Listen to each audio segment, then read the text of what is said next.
So, for the past couple weeks, I've been in a really dark place mentally. I don't want to say that it's extreme or that I need medical attention, but I will say that it's one of those funks that I get in, that I notice a lot of friends of mine get in. And last night I decided to write down those feelings, and I was inspired to kind of maybe speak out in a video and post it and see if anybody could relate or maybe feel a sense of relief through my experience. So last night I wrote down how it felt. So forgive me, I'm going to be flipping through paper and stuff. But I said that I have felt dark vibrations, a sense of loneliness, a bit of heartache, like I'm yearning for something that I'm not going to ever receive or achieve. I have felt a little bit of uselessness, like I was wasting time, being unproductive. There were moments that I would seek validation or have too strong of an urge to prove myself socially or be loved and accepted. I felt like I was missing out on things if I wasn't attending them, where a lot of people were.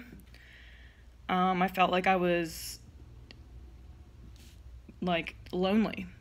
Even though I was surrounded by support and love, everybody was just one call away, because I know my friends will kill me for saying that. But if you suffer from depression and loneliness, you know that it doesn't really matter how much support you're surrounded by. Everybody feels so far from you. It was a shitty feeling. And I realized that these feelings aren't coming from actual loneliness. It's coming from a lack of self-love, and it's coming from fear. It's coming from fear of being alone and never leveling up to my authentic self and doing what I really want to do. It's constant fear. And I would have short, intense bursts of materialized ideas that I would get high off of, in a way. It sounds funny, but really, I would get really excited over materialized ideas.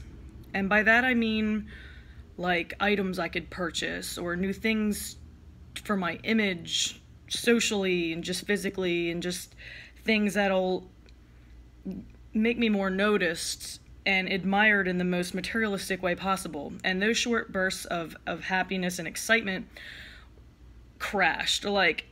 It would be followed by really dark, intense feelings afterwards, and it would set myself right back into the depression, and I'd feel kind of purposeless in a way. I'd feel the emotions in my chest. I'd feel it in my stomach. I'd feel really intense anxiety. I'd get kind of nauseous, just really tense, like fight or flight. I don't want to be where I'm at right now. I want to go home. I just want to hide in my room. I would get back pain from it. I would mentally feel stuck or forced to be where I'm at. I felt like I was being forced to do these things that I don't want to do. I would put myself in a intense state of resistance, and I felt like I was constantly pacing back and forth, although I was physically standing still wherever I was, whether it be at work or at home. It would just feel like I'm running around with my head cut off, but I'm standing still right there. That's how that feels mentally for me. So I don't know if I'm crazy or if you can relate, which actually leads me to my next point, is that not being able to put those feelings into words and not really being able to understand them made me feel crazy, which makes you more anxious because you're like, holy fuck, I'm losing it. So that's how I felt too. So I would talk bad to myself in my head in a way. I would be saying things like, I'm not in a good place right now, I can't figure this out, I'm so lonely, even though everyone around me is so loving. I would just be kind of, in a way, saying these things to myself, not noticing, not being self-aware of my thoughts. And I felt guilty for not constantly being in a state of no resistance. I felt guilty that I wasn't completely following my laws of attraction and positive affirmations, and I would be trying to be so forceful with them to force myself to feel positive, and that I was so wrong for feeling negative feelings, not realizing that my slight humps of depression and anxiety is actually on the other side of the door to exactly where I want to be. and that it's not far out of reach, and that these dark moments actually kind of turn me into the person that I want to be, in a sense. So I really, really want to point that out to anybody that's suffering with themselves mentally, that you can use your depression and your anxiety actually as a tool. I feel that these feelings, I mean, obviously it can be medical. You might need to be medicated. That is a possibility.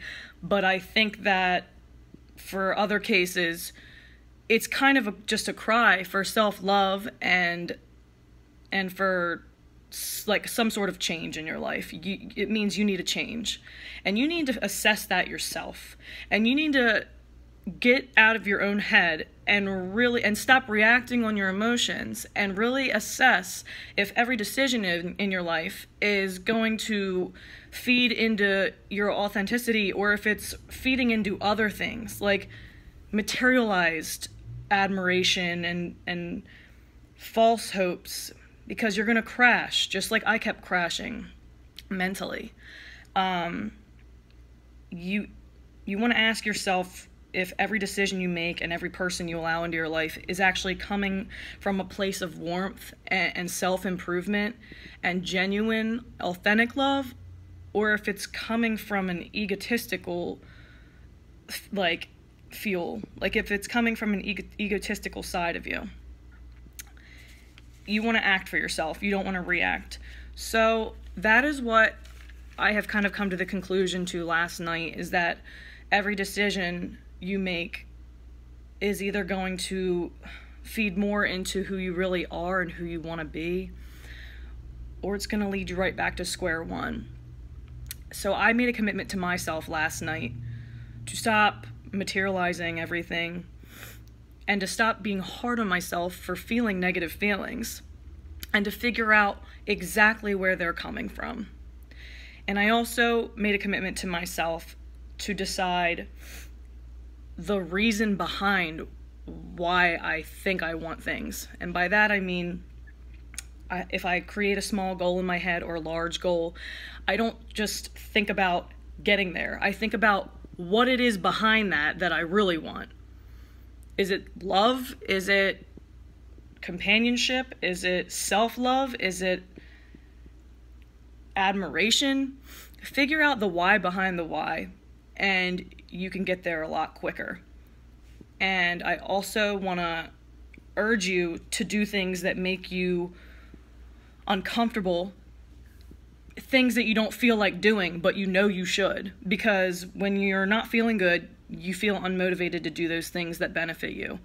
But once you force yourself to do those things and to get up and do things for you and not for yourself or the acceptance of others, you're going to gradually feel better, and you're going to connect with yourself more. For me, that's meditating, that's reading, that's going outside, that's forcing myself to be alone, that's forcing myself to not look on social media, just little shit like that brings me back to myself. I have to force myself to do that in order to stay sane and to feel better. Because you find peace within yourself. You are only going to find what you want internally. You can't ever find what you need in an external source.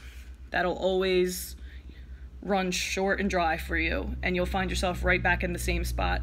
Don't look into others for that love that you so crave. Don't look into others for that acceptance. You're going to be very disappointed.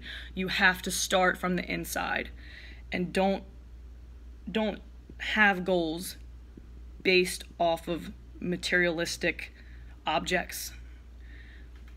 Yes, they're fun, but see why you really want that, because I guarantee you it's something to do with love, or with self-appreciation, self-love, self-esteem. It's so much deeper than that. So I hope that somebody can connect with this.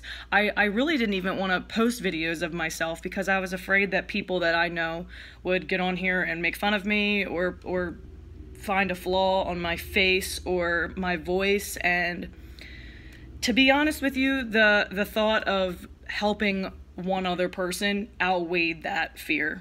So I hope that I helped somebody. Have a good day.